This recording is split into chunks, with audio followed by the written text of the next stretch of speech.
Rick, you talk about having a good start. How about 21 seconds in? What'd you think of this game tonight? Yeah, and I like that fact that we scored those 6 goals. It's nice to get some offense from through the depth of the team. Nice to get power play goals. So yeah, overall, you're happy. Sorry, guys.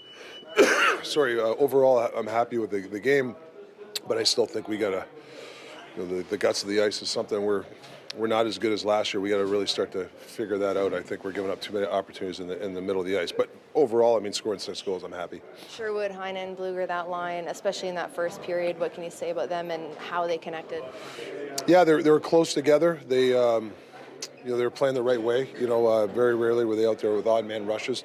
I think they're just in good spots, and when you're in good spots, good things happen. Obviously, that goal, it was a tic-tac-toe goal, but it was just they were close together. Brandstrom getting his first point as a Canuck. How is he just fitting in with this group?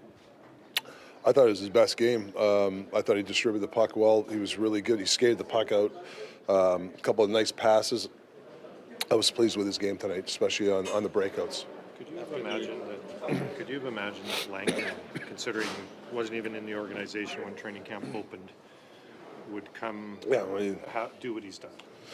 I mean, it's, obviously got Patrick and and Jim, grabbing him. That's huge. That's a huge acquisition. I mean, like I said, every start he's had, he's been really good. I didn't know, like I said, I didn't know much about him. Didn't know his career much, but he looks really solid, confident. He says he likes the system, but we're not there quite yet because we're giving up too many stuff in the middle. But he's just an unflappable guy. What was your reaction on the bench when you first saw the close to offside play that Sherwood was able to touch up on? Did you recognize that it was onside immediately, or did you think it was coming off? I honestly didn't. I was looking at it for a bit. I thought I was wrong because I thought if you have possession, but I think it was a double up tag up thing. I didn't know that. So I didn't know about that.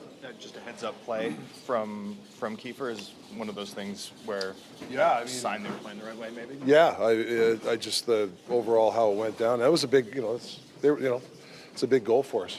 You talked this morning about this being the end of a road trip, but there was still business to take care of, even though you wanted to go home. Was this kind of putting the exclamation point on that, or the emphasis on that? Yeah, I mean that's usually people say that last game on the road is always the toughest. I thought the guys, for the most part, stayed in it, and obviously, when you score 6 goals, you got a good chance of winning the hockey game. Well, obviously they were 2 of your best players last year too, but are you getting even more from Phil and Quinn right now than you did even last season?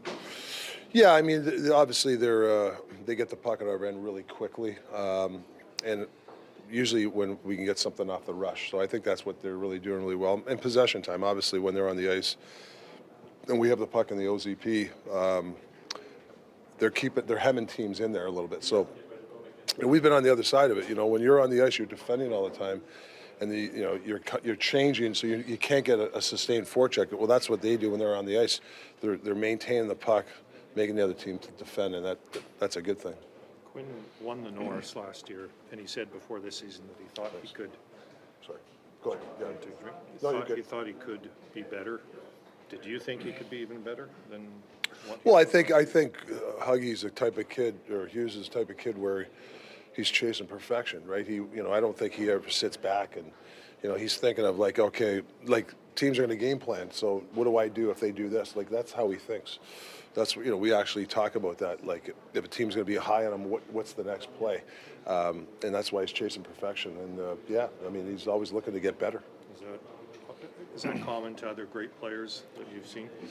And well, I mean, played with or coached? 100%.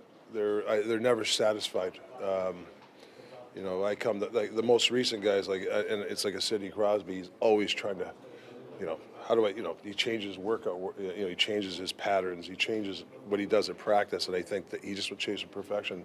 And Hughes is the same type of guy. They have that mindset.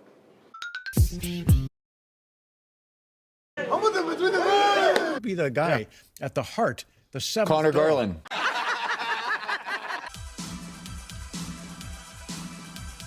Generational talent. Thanks for liking the video and subscribing.